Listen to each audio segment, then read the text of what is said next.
नमस्कार, news and competition के रगड़ चैनल में आपका स्वागत है। देखते हैं उत्तराखंड की 10 महत्वपूर्ण खबरें। उत्तराखंड में स्वास्थ्य विभाग ने जारी किया इन्फ्लुएंजा ए का अलर्ट। वीरता चक्र वाले सैनिकों को रोडवेज बसों में मुफ्त सफर। उपनल कर्मियों ने समान कार्य का समान वेतन मांगा। धामी और नड्डा की मुलाकात के बाद जल्द बढ़ सकते हैं दायित्व। बेरोजगारों ने कमिश्नर की जांच पर उठाए सवाल। नारी सशक्तिकरण से आएगी खुशहाली, राज्यपाल। उच्च शिक्षा और स्वास्थ्य मंत्री के निर्देश के बाद तीनों महकमों ने जारी किया आदेश। 3 विभागों में अटैचमेंट खत्म। उत्तराखंड के पहाड़ी जिलों में आज से बारिश के आसार। विधायक सत्र में पूछे जाएंगे 599 सवाल। उत्तराखंड के विश्वविद्यालयों में तैयार होंगे ड्रोन पायलट। पीसीसीएफ भर्तरी को चार्जशीट। प्रकृति और बेटियों से लगाव का त्योहार है फूलदेई। उत्तरकाशी में उत्कृष्ट कार्य करने वाले 5 शिक्षक सम्मानित। चारधाम यात्रा को तैयारियों में तेजी। देवप्रयाग के रघुनाथ मंदिर परिसर में खुलेगा योग केंद्र। पुरानी पेंशन बहाली को गैरसैंण विधानसभा घेरेंगे। कुमाऊं में दूसरे फेज में लगेंगे 62 4G टावर। देहरादून सिटी। देश भर में बढ़ रहे इन्फ्लुएंजा ए के सब वेरिएंट H3N2 के मरीजों की संख्या को देखते हुए स्वास्थ्य महानिदेशक विनीता साहा ने अलर्ट जारी कर दिया। उन्होंने सभी मुख्य चिकित्सा अधिकारियों से पर्याप्त संख्या में isolation bed, ward, ICU, ventilator आदि की व्यवस्था करने को कहा है। DG health doctor Vinita Saha ने कहा कि अस्पतालों में इन्फ्लुएंजा ए के सब वेरिएंट H3N2 के मरीजों की सघन निगरानी की जाए। हर मरीज के IHIP पोर्टल में एंट्री की जाए। अस्पताल में दवाइयों, मास्कों की कमी न हो। जागरूकता अभियान IEC के माध्यम से चलाए जाए। 3 दिन में डेथ ऑडिट रिपोर्ट अनिवार्य रूप से दें। डॉक्टरों के मुताबिक इन दिनों इन्फ्लुएंजा ए के सब वेरिएंट H3N2 के लक्षण वाले मरीजों की भरमार है। दोनों अस्पताल और कोरोनेशन अस्पताल में डॉक्टरों के पास पहुंच रहा हर दूसरा मरीज इन्हें लक्षणों वाला मिला है। रुड़की में ऐसे लक्षणों वाले 30 मरीज सिविल अस्पताल में पहुंच गए। जिला अस्पताल टिहरी के CMS डॉक्टर अमित राय ने बताया कि रोजाना 70 से 80 मरीज खांसी जुकाम के अस्पताल पहुंच रहे हैं। कुमाऊं मंडल के अस्पतालों में बुखार, खांसी, जुकाम के मरीजों की संख्या बढ़ी है।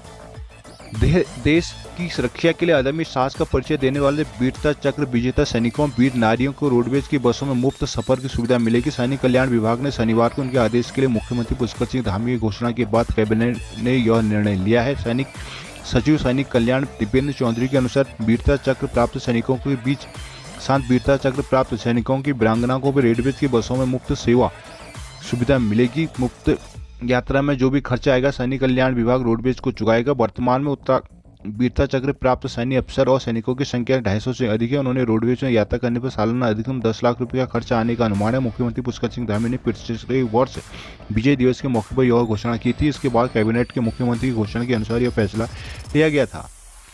शिक्षा, स्वास्थ्य और उच्च शिक्षा मंत्री डॉक्टर धन सिंह रावत के निर्देश के बाद शनिवार को उच्च शिक्षा, स्वास्थ्य और चिकित्सा शिक्षा विभाग के सभी अटैचमेंट खत्म करने के आदेश जारी कर दिए गए। माध्यमिक शिक्षा परिषद शिक्षा में अटैचमेंट खत्म करने के अनुसार शिक्षक शुक्रवार को ही जारी कर दिए गए। स्वास्थ्य और चिकित्सा शिक्षा विभाग में करीब 300 अटैचमेंट मंत्री के निर्देश के बाद खत्म कर दिए गए। शनिवार को महानिदेशक स्वास्थ्य डॉक्टर विनीता साहू, निर्देशक चिकित्सा शिक्षा डॉक्टर आशुतोष सयानी की ओर से संदर्भ में आदेश जारी किए गए। अज्ञात विभाग स्वास्थ्य विभाग में 150 के करीब जबकि चिकित्सा शिक्षा विभाग में 200 के करीब कर्मचारी लंबे समय से अटैचमेंट पर थे। अन्य अलग अलग स्तर पर किए गए इन अटैचमेंटों की वजह से इनकी तैनाती वाले मूल अस्पतालों में मरीजों को परेशानी हो रही थी। इस समस्या को देखते हुए स्वास्थ्य मंत्री डॉक्टर धन सिंह रावत ने शुक्रवार को सभी अटैचमेंट समाप्त करने के निर्देश दिए। स्वास्थ्य मंत्री डॉक्टर धन सिंह रावत ने बताया कि विभाग में सभी अटैचमेंट समाप्त कर दिए गए हैं और यदि कोई कर्मचारी मूल तैनाती स्थल पर ज्वाइन नहीं करता तो उसके खिलाफ कड़ी कार्रवाई की जाएगी।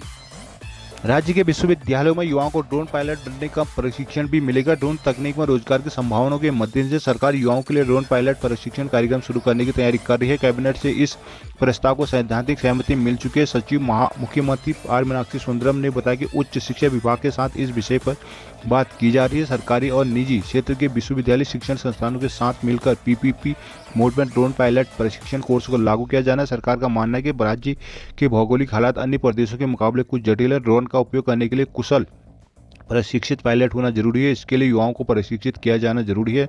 उच्च शिक्षा स्तर पर इसके लिए शॉर्ट टर्म कोर्स लागू किया जा सकता है। इस कोर्स में वैज्ञानिक इंजीनियर वर्तमान में कमर्शियल रूप से ड्रोन का उपयोग कर रहे लोगों के मार्फत प्रशिक्षण दिया जाएगा। राज्य के सरकारी अथवा प्राइवेट विश्वविद्यालयों में एक तय नीति के तहत कोर्स तैयार किया जा सकता है। सीट संख्या और फीस की सरकारी स्तर पर तय किया जाएगा।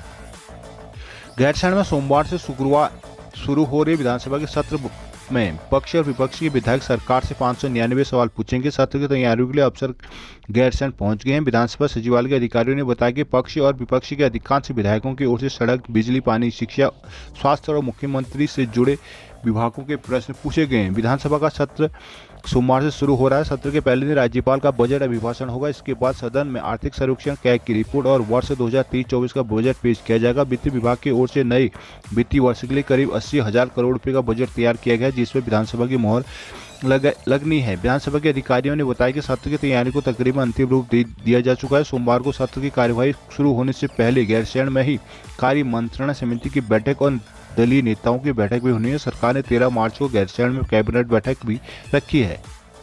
पीसीसी राजीव भरतरी को सरकार ने बड़ा झटका दिया है। कैट के फैसले के बाद दोबारा चार्ज देने की वजह पाखरू टाइगर सफारी मामले में चार्जशीट दे दी गई। भरतरी पर प्रशासनिक नियंत्रण में चूक सहित कई आरोप है। अब उनको 15 दिन में इसका जवाब देना होगा। प्रमुख सचिव वन आर.के. सुधांशु की ओर से चार्जशीट दी गई है। भरतरी की सरकार ने 25 नवंबर 2021 को वन विभाग का मुख्य यानी हॉप के पद से हटाकर जैव विविधता बोर्ड में अध्यक्ष बना दिया गया था, जिसकी वजह से विनोद सिंघल को वन विभाग की कमान दी गई। भरतरी पर विभागीय मुखिया रहते पाखरू टाइगर सफारी मामले में अवैध निर्माण और कटान की जानकारी होते हुए भी कार्रवाई न करने का आरोप है, जबकि इस पूरे मामले में तत्कालीन कार्बेट निर्देशक राहुल ने इनको कई पत्र भेजे थे। इस मामले में सुप्रीम कोर्ट की सेंट्रल एम्पावर्ड कमेटी भी उनको जिम्मेदार मानकर कार्रवाई के लिए कह चुके। पीसीसीआई विनोद सिंघल ने भरतरी को चार्जशीट दिए जाने की पुष्टि की है।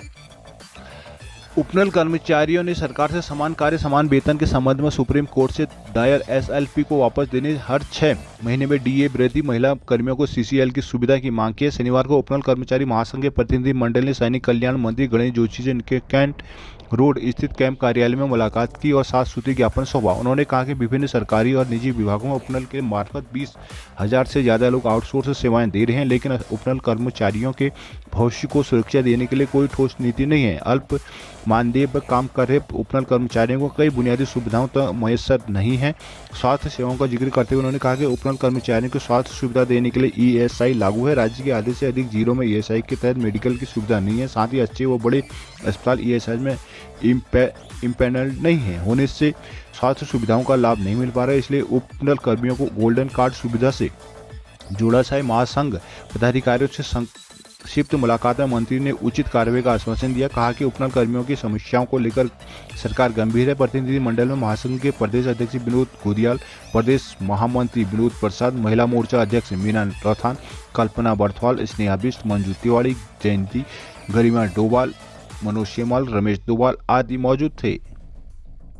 गैरसैंण विधानसभा सत्र से पहले मुख्यमंत्री पुष्कर सिंह धामी की भाजपा के राष्ट्रीय अध्यक्ष जेपी नड्डा से हुई मुलाकात के बीच दायित्व आवंटन की चर्चाएं भी तेज हो गई। माना जा रहा है कि मुख्यमंत्री धामी कभी भी भाजपा नेताओं को दायित्व दे सकते हैं। शनिवार शाम सीएम धामी को दिल्ली में राष्ट्रीय अध्यक्ष नड्डा से भेंट हुई। लगभग पौने घंटे तक दोनों नेताओं के बीच विभिन्न मसलों में चर्चा हुई। धामी सरकार का 1 साल का कार्यकाल भी 23 मार्च को होने जा रहा है। अभी संवैधानिक पदों को छोड़कर विभिन्न निगम और परिषदों में दायित्व नहीं बढ़ पाए। माना जा सकता है कि इस मुलाकात के बाद भाजपा के वरिष्ठ नेताओं की मुराद जल्द पूरी हो सकती है। दायित्वों को लेकर सरकार और संगठन पहले मंथन भी पूरा हो चुका है। संगठन की ओर से लगभग 50 नेताओं के नाम की सूची मुख्यमंत्री के साथ ही राष्ट्रीय संगठन को सौंपी जा चुकी है। सूत्रों ने बताया कि धामी ने राष्ट्रीय अध्यक्ष नड्डा से दायित्वों को लेकर मार्गदर्शन लिया है। राष्ट्रीय महामंत्री संगठन बीएस संतोष के दिल्ली से बाहर होने के चलते इनसे सीएम की भेंट नहीं हो पाई। सरकार भी दायित्व बांटने से पक्ष में है। सरकार सूत्रों ने बताया कि मुख्यमंत्री अपने 1 साल की रिपोर्ट कार्ड भी रखा है। खासतौर पर सरकारी नौकरी में घपले घोटाले अंकुश लगाने को लाए गए सख्त नकल विरोधी कानून की जानकारी दी। उन्होंने अप्रैल माह में नड्डा को चारधाम यात्रा पर आने का भी न्योता दिया। इससे पहले सीएम धामी ने राष्ट्रीय सुरक्षा सलाहकार अजीत डोभाल से भी उनके आवास में मुलाकात की और इस दौरान विभिन्न समसामयिक मसलों में चर्चा की। दून में बेरोजगारों पर लाठीचार्ज मामले में आई कमिश्नर की रिपोर्ट पर भले ही 3 पुलिसकर्मियों में कार्रवाई की गई हो, लेकिन बेरोजगार संतुष्ट नहीं है। उनका दावा कि 8 फरवरी की रात बेरोजगारों से पुलिस की बदसलूकी और बर्बरता का कहीं कोई जिक्र इस रिपोर्ट में नहीं किया गया, जबकि लाठीचार्ज और पथराव की असल वजह यही घटनाक्रम रहा। उत्तराखंड बेरोजगार संघ के अध्यक्ष बॉबी पवार ने आरोप लगाया कि लाठीचार्ज को रिपोर्ट में हल्का बल प्रयोग करके सही ठहराया गया। बॉबी का आरोप है कि एक वीडियो में साफ दिखाया कि पुलिस वालों के हाथों में भी पत्थर थे। दून महानगर कांग्रेस ने जांच रिपोर्ट पर सवाल उठाए। महानगर अध्यक्ष डॉक्टर जसविंदर सिंह गोगी ने कहा कि जांच रिपोर्ट में बेरोजगारों पर लाठीचार्ज को सही ठहराया गया है।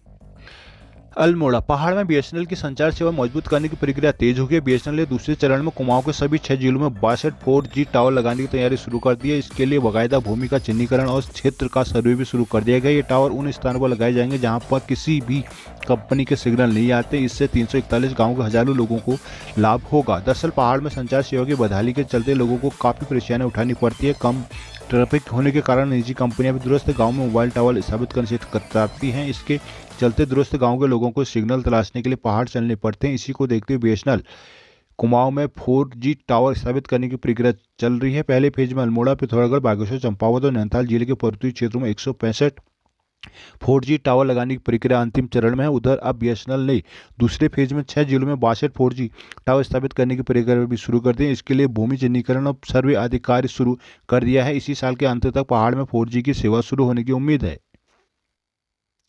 बागेश्वर वैज्ञानिक और आस्थान से जुड़े कई पहलू समेटे उत्तराखंड के लोक पर्व फूलदेव पर इस बार दूसरे दिन पूजन का मुहूर्त है। ऋतुराज बसंत के स्वागत के लिए घर घर में हर्षोल्लास से मनाए जाने वाले फूलदेव के वैज्ञानिक पहलू की बात करें तो बसंत ऋतु के दिनों में प्रातःकालीन हवाएं अपने साथ परागकण लेकर आती हैं और जो रोग व्याधि को दूर कर मनुष्य की दीर्घायु प्रदान करते हैं। वही आस्था की बात करें तो बेटियों से लगाव के पर्व का दूसरा नाम ही फूलदेव है। इस बार फूलदेव 15 मार्च को मनाया जाएगा। इसी दिन शीतल अष्टमी है। मान्यता कि नवरात्रि की अष्टमी के बराबर इसका महत्व है। हल्द्वानी स्थित श्री महादेव गिरी संस्कृत महाविद्यालय के प्राचार्य डॉक्टर नवीन चंद जोशी ने बताया कि 15 मार्च को सुबह 7:55 से फूलदेव पूजन का मुहूर्त शुरू है। देहरी पूजन का मुहूर्त दिन भर रहेगा। ग्रामीण क्षेत्रों में लोग सुबह स्नान आदि के बाद घर की लिपाई पुताई साफ सफाई कर इस दिन थाली कटोरी में चावल और तरह तरह के फूल लेकर घर घर देहरी चौखट पूजन करने वाली बेटियां सुख समृद्धि का आशीर्वाद देती हैं, जिसके बाद लोग बेटियों को गुड़ आदि के साथ दक्षिणा देते हैं। इस बार फूलदेव 15 मार्च को मनाई जाएगी। इसी दिन शीतल अष्टमी है जो कि नवरात्रि की अष्टमी के बराबर महत्व रखती है। उत्तरकाशी जिले में स्थित डुंडा ब्लॉक के विभिन्न माध्यमिक विद्यालयों में कार्यरत 5 शिक्षकों को उत्कृष्ट कार्य करने पर खंड शिक्षा अधिकारी हर्षा रावत शिक्षक प्रतिभा सम्मान से सम्मानित किया गया। इस मौके में बीईओ रावत ने शिक्षकों दी बधाई दी और कहा कि ऐसे शिक्षक विभाग के लिए दर्पण है। शनिवार को ट्राइक का डुंडा में एक सम्मान समारोह का आयोजन किया गया, जिसमें शिक्षा में के साथ ही विभागीय प्रतियोगिता, विज्ञान, खेल, कला आदि में अपना उत्कृष्ट कार्य कर अपने विद्यालय के छात्रों को राष्ट्रीय स्तर पर प्रतिभा करवाने वाले रायका कंवा एडहाली के शिक्षक राजेश जोशी, पुजार गांव धनारी की शिक्षिका युक्ता राणा, रायका डुंडा की गीतांजलि जोशी, रायका गेवला के प्रकाश भंडारी तथा रायका मातली के संजय शाह को शिक्षक प्रतिभा सम्मान से सम्मानित किया गया। सभी शिक्षकों को बीईओ डुंडा हर्षा रावत ने सम्मानित किया। इस मौके पर डुंडा शाखा के ब्लॉक मंत्री संजीव डोभाल ने कहा कि इस समारोह में डुंडा ब्लॉक के उन शिक्षकों को सम्मानित किया जाएगा जो परिसर में पठन पाठन के साथ ही छात्रों को विभागीय प्रतियोगिताओं के लिए तैयार कर उनको उनकी मंजिल तक पहुंचाने के लिए दिन रात मेहनत करते हैं। कार्यक्रम का शुभारंभ शिक्षक संघ के अध्यक्ष अतुल सिंह मैंने किया। कहा कि डुंडा संगठन ने शिक्षकों सम्मान की जो नींव रखी है उसका प्रभाव दूरगामी होगा। इस मौके पर बलवंत असवाल, विनोद नोटियाल, प्रकाश भट्ट, भारतेश्वरी, नीलम मधानी आदि मौजूद रहीं।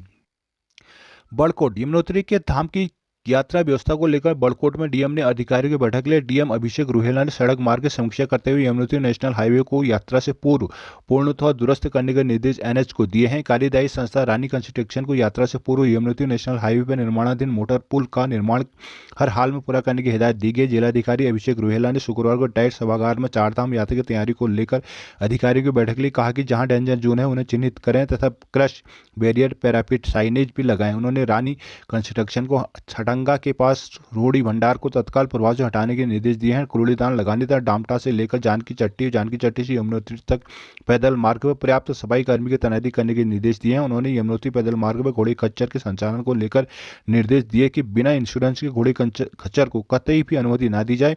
बैठक में मौजूद यमुनोत्री विधायक संजय डोभाल ने सभी विभागों को 15 अप्रैल तक निर्माण कार्य को पूरा करने के निर्देश दिए। वहीं पुरुला विधायक ने दुर्गेश्वर लाल से कहा कि स्वास्थ्य विभाग को निर्देश दिए कि जानकी चट्टी में तीर्थ यात्रियों का रूटीन चेकअप किया जाए।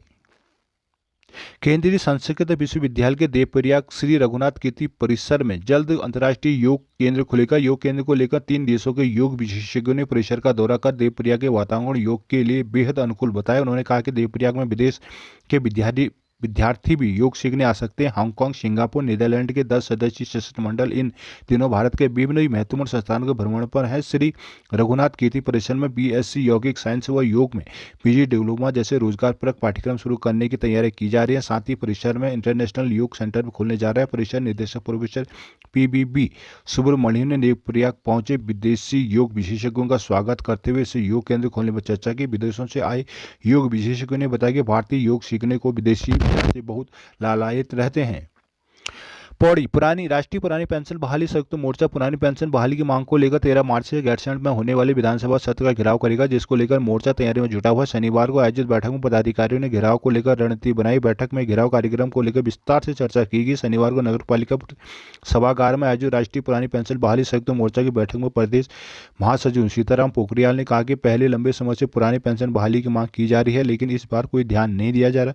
नई पेंशन बहाली से आच्छादित कई कर्मचारी रिटायर्ड हो चुके हैं। उन्होंने 500 से लेकर 1000 तक पेंशन मिली है। कहा कि नई पेंशन योजना कर्मचारियों के हित में नहीं है। पुरानी पेंशन बहाली को लेकर कई वार्ताओं के साथ ही आंदोलन किया जा चुके हैं, लेकिन सरकार कर्मचारियों की जायज मांग नहीं मान रही, जिसमें कर्मचारियों के खिलाफ नाराजगी बनी हुई है। कहा कि पुरानी पेंशन बहाली के लिए 13 मार्च को गैरसैंण में होने वाले विधानसभा सत्र का घेराव किया जाएगा। बैठक में मोर्चा के कार्यकारी अध्यक्ष जयदीप रावत, मीडिया प्रभारी कमलेश कुमार मिश्रा, रेवंती नंदन डंगपाल, संजय नेगी, प्रेमचंद ध्यागी नेगी आदि मौजूद